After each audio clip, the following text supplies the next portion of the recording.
ಸದ್ಯಕ್ಕೆ ದಾವಣಗೆರೆಯ ಸರ್ಕಾರಿ ಆಸ್ಪತ್ರೆಯ ಆವರಣದಲ್ಲಿರುವಂತಹ ಜನೌಷಧಿ ಕೇಂದ್ರವನ್ನ ಬಂದ್ ಮಾಡುವ ಆದೇಶ ಪ್ರತಿ ಇನ್ನೂ ಬಂದಿಲ್ಲ. ಆದೇಶ ಪ್ರತಿ ಸಿಕ್ಕ ನಂತರ ಮುಂದಿನ ತೀರ್ಮಾನ ಅಂತಿದ್ದಾರೆ ಅಲ್ಲಿನ ಮುಖ್ಯ ವೈದ್ಯಾಧಿಕಾರಿಗಳು. ಇನ್ನು ಜನೌಷಧಿ ಕೇಂದ್ರ ಮುಚ್ಚಿದ್ರೆ ಬಡವರಿಗೆ ದೊಡ್ಡ ಸಮಸ್ಯೆ ಆಗುತ್ತೆ. ಆದೇಶ ಹಿಂಪಡೆಯುವಂತೆ ರೋಗಿಗಳು ಒತ್ತಾಯಿಸುತ್ತಿದ್ದಾರೆ. ಜನೌಷಧಿ ಕೇಂದ್ರದ ಬಳಿ ದಾವಣಗೆರೆಯ ನಮ್ಮ ಪ್ರತಿನಿಧಿ ಮಲ್ಲಿಕಾರ್ಜುನ್ ಕೈದಾಳೆ ವಾಕ್ಥ್ರೂ ಮಾಡಿದ್ದಾರೆ. ಬನ್ನಿ ನೋಡೋಣ.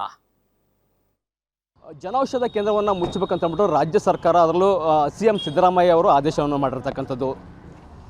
ಆರೋಗ್ಯ ಮತ್ತು ಕುಟುಂಬ ಕಲ್ಯಾಣ ಇಲಾಖೆ ಅಂಡರಲ್ಲಿ ಬರಲ್ಲ ಅನ್ನೋ ಕಾರಣಕ್ಕೋಸ್ಕರ ಸರ್ಕಾರಿ ಆಸ್ಪತ್ರೆಯ ಆವರಣದಲ್ಲಿರ್ತಕ್ಕಂತಹ ಜನೌಷಧ ಕೇಂದ್ರವನ್ನು ಮುಚ್ಚಬೇಕು ಅನ್ನೋವಂಥದ್ದು ಈಗ ಒಂದು ಆದೇಶ ಆಗಿದೆ. ಸೊ ಈ ಸಂಬಂಧಪಟ್ಟಂಗೆ ಜನರ ಏನು ಹೇಳ್ತಾರೆ, ಜನರ ಒಂದು ಅಭಿಪ್ರಾಯವನ್ನು ಕೇಳೋಣ. ಯಾಕಂತಂದರೆ ಇದು ಬಡವರಿಗೆ ಭಾಳ ಅನುಕೂಲವಾಗುವಂತಹ ಏನು ಮೆಡಿಸನನ್ನು ಇಲ್ಲಿ ಸಿಗ್ತಾ ಇರ್ತವೆ. ಸೊ ಇದು ಬಡವರಿಗೆ ಎಷ್ಟೆಲ್ಲ ಸಮಸ್ಯೆ ಆಗುತ್ತೆ ಈ ಒಂದು ಜನೌಷಧಿ ಕೇಂದ್ರವನ್ನು ಮುಚ್ಚುವಂಥ ಒಂದು ಆದೇಶ ಏನಿದೆ. ಸೊ ಅವರಿಂದನೇ ಕೇಳೋಣ. ಈಗ ನಾವೇನು ಈಗ ಒಂದು ಜನೌಷಧ ಕೇಂದ್ರದಲ್ಲಿ ನಾವಿರ್ತಕ್ಕಂಥದ್ದು. ಸೊ ಇಲ್ಲಿ ಜನೌಷಧ ಕೇಂದ್ರದ ಪ್ರಮುಖರಾಗಿರ್ತಕ್ಕಂಥ ಒಬ್ಬ ಮಹಿಳೆಯರಿದ್ದಾರೆ. ಬನ್ನಿ ಅವ್ರನ್ನೇ ಕೇಳೋಣ. ಮೇಡಮ್, ಈಗ ಜನೌಷಧ ಕೇಂದ್ರವನ್ನು ಮುಚ್ಚಬೇಕಂತ ಒಂದು ಆದೇಶ ಆಗಿದೆ. ಸೊ ಇದಕ್ಕೆ ನಿಮ್ಮ ಅಭಿಪ್ರಾಯ ಏನಿದೆ ಅಂತ?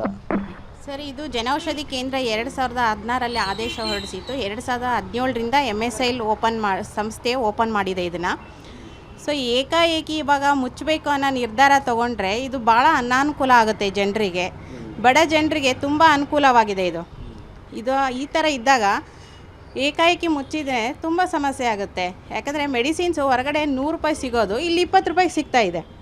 ಹೀಗಿದ್ದಾಗ ಸರ್ಕಾರ ಈ ನಿರ್ಧಾರನ ಕೈ ಬಿಡಬೇಕು. ನಮಗೆಲ್ಲ ಉದ್ಯೋಗ ಉಳಿಯುತ್ತೆ. ಇದ್ರ ಬಗ್ಗೆ ಯೋಚನೆ ಮಾಡೋದು ಒಳ್ಳೆಯದು. ಸೊ ಈ ಸಂಬಂಧಪಟ್ಟಂಗೆ ಮತ್ತೊಬ್ಬರು ನಮ್ಮ ಜೊತೆಗಿದ್ದಾರೆ, ಅವ್ರನ್ನೇ ಕೇಳೋಣ. ಸರ್, ಈಗ ಜನೌಷಧ ಕೇಂದ್ರವನ್ನು ಮುಚ್ಚಬೇಕು ಅನ್ನೋದು ರಾಜ್ಯ ಸರ್ಕಾರ ಆದೇಶ ಆಗಿರ್ತದೆ. ಅದರಲ್ಲೂ ಪ್ರಮುಖವಾಗಿ ಏನು ಸರ್ಕಾರಿ ಆಸ್ಪತ್ರೆ ಆವರಣದಲ್ಲಿರ್ತಕ್ಕಂತಹ ಏನು ಜನೌಷಧ ಕೇಂದ್ರ ಏನಿದೆ ಅದು ಮುಚ್ಚಬೇಕು ಅನ್ನೋದು ಆದೇಶ ಆಗಿದೆ. ಸೊ ಇದರಿಂದ ಎಷ್ಟೆಲ್ಲ ಸಮಸ್ಯೆ ಆಗುತ್ತೆ, ನಿಮ್ಮ ಅಭಿಪ್ರಾಯ ಏನಿದೆ? ಸರ್, ಇದರಿಂದ ಬಡ ಜನಗಳಿಗೆ ಭಾಳನೇ ಹೊಡ್ತಾ ಬೀಳುತ್ತೆ ಸರ್. ಒಂದು ದಿನ ಕೂಲಿ ಮಾಡ್ಕೊಂಡು ತಿನ್ನೋಂಥ ಜನಗಳಿಗೆ ಇವತ್ತಿನ ದಿವಸ ಜನೌಷಧಿ ಇರೋದ್ರಿಂದ ಎಷ್ಟೋ ಅವ್ರಿಗೆ ಅನುಕೂಲಗಳಾಗಿದೆ ಸರ್. ಈಗ ನಮ್ಮಲ್ಲಿ ಒಂದು ಇದೇನೇ ಇಂಜೆಕ್ಷನ್ ನೋಡಿ ಸರ್, ನಮ್ಮಲ್ಲಿ ಎನಾಕ್ಸಪ್ರಿನ್ ಅಂತ ಇಂಜೆಕ್ಷನ್ ಇದೆ. ಇದು ಹೊರಗಡೆಗೆ 400 ರೂಪಾಯಿ ಇದೆ. ನಮ್ಮಲ್ಲಿ ಬರೀ 217 ರೂಪಾಯಿ ಆಗುತ್ತೆ. ಇದು ಅರ್ಧಕ್ಕರ್ಧ ಕಮ್ಮಿ ಇರುತ್ತೆ, 80% ಕಮ್ಮಿ ಆಗುತ್ತೆ. ಇದು ಬಡವರಿಗೆ ಭಾಳ ಅನುಕೂಲ ಸರ್. ಇದರಿಂದ ಮುಚ್ಚೋದ್ರಿಂದ ನಮಗೂ ಉದ್ಯೋಗ ಒಂದು ಸೃಷ್ಟಿ ಮಾಡ್ದಂಗೆ ಆಗುತ್ತೆ. ಹೋಯ್ತು ಅಂದರೆ ನಮಗೂ ಭಾಳ ತೊಂದರೆ ಆಗುತ್ತೆ ಸರ್.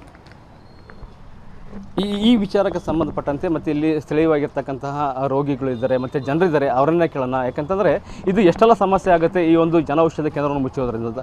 ಸರ್, ಈಗ ಜನೌಷಧ ಕೇಂದ್ರವನ್ನು ಮುಚ್ಚಬೇಕಂತಂದ್ಬಿಟ್ಟು ರಾಜ್ಯ ಸರ್ಕಾರ ಆದೇಶ ಆಗಿದೆ. ಸೊ ಇದ್ರ ಬಗ್ಗೆ ನಿಮ್ಮ ಅಭಿಪ್ರಾಯ ಏನಿದೆ ಅಂತ? ಇದು ಮುಚ್ಚೋದ್ರಿಂದ ಜನಕ್ಕೆ ಭಾರಿ ತೊಂದರೆ ಆಗುತ್ತೆ ರೀ. ತೊಂದರೆ ಆಗುತ್ತೆ. ಇಲ್ಲಿ 8 ಅಡಿ ಮಾರು ಬೇರೆ ಕಡೆ ಹೋದರೆ 15-20 ರೂಪಾಯಿ ಆಗುತ್ತೆ. ಜನ ಹೆಂಗೆ ಇದನ್ನು ಅನುಕೂಲ ಮಾಡಿಕೊಡ್ಬೇಕು? ಅದಕ್ಕಾಗಿ ಇದು ಇರೋದ್ರಿಂದ ಎಲ್ಲರಿಗೂ ಬಡವರಿಗೆಲ್ಲ ಅನುಕೂಲ ಇಲ್ಲ. ಇದನ್ನು ಮುಚ್ಚೋದ್ರೆ ಏನು ಪ್ರಯೋಜನ ಐತಿ? ಈಗ ಒಳ್ಳೇದಕ್ಕೆ ಕೆಟ್ಟದಕ್ಕೆ ಇದು. ಅದನ್ನು ಅವರು ಗೌರ್ಮೆಂಟಲ್ಲಿ ತಿಳ್ಕೋಬೇಕು. ಗಂಟೆಗೊಂದು ಕಾನೂನು ಮಾಡ್ಕೊಂಡ್ರೆ ಅವ್ರದ್ದೇ ಕಾನೂನು ಅದು. ಹೌದಲ್ಲ ಹೇಳ್ರಿ? ಅದಕ್ಕಾಗಿ ಇದು ಇರೋದ್ರಿಂದ ಎಲ್ಲ ಬಡವರಿಗೂ ಭಾರಿ ಅನುಕೂಲ ಐತಿ.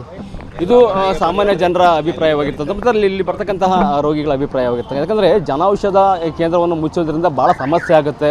ಯಾಕಂದರೆ ಇಲ್ಲಿ 200 ರೂಪಾಯಿಗೆ ಸಿಗಬೇಕಾಗಿದ್ದಂತಹ ಟ್ಯಾಬ್ಲೆಟ್ಸ್ಗಳು ಹೊರಗಡೆಗೆ ಇಲ್ಲಿ ಕೇವಲ 20 ರೂಪಾಯಿ ಅಥವಾ 30 ರೂಪಾಯಿಗೆ ಸಿಗ್ತವೆ. ಅದರ ಜೊತೆಗೆ ಸರ್ಕಾರಿ ಆಸ್ಪತ್ರೆಯಲ್ಲಿ ಇರ್ತಕ್ಕಂಥ ಕೆಲವರು ಏನು ಮಾಡ್ತಿದ್ದಾರೆ, ಏನು ಇರ್ತಕ್ಕಂತಹ ಚೀಟಿಗಳನ್ನು ಹೊರಗಡೆ ಬರ್ಕೊಡುವಂಥ ಒಂದು ಕೆಲಸವನ್ನು ಮಾಡ್ತಿದ್ದಾರೆ.